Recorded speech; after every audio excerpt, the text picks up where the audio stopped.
Imagine a giant animal, but it turns out it's never sneezed in its entire life. Not because it's healthy, but because its body simply can't do it.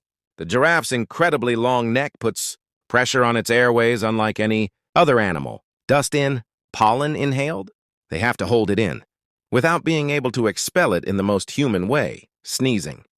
This makes researchers wonder, does the giraffe's body have another secret survival mechanism? If not sneezing, then what? Subscribe now because the answer is more surprising than you might imagine.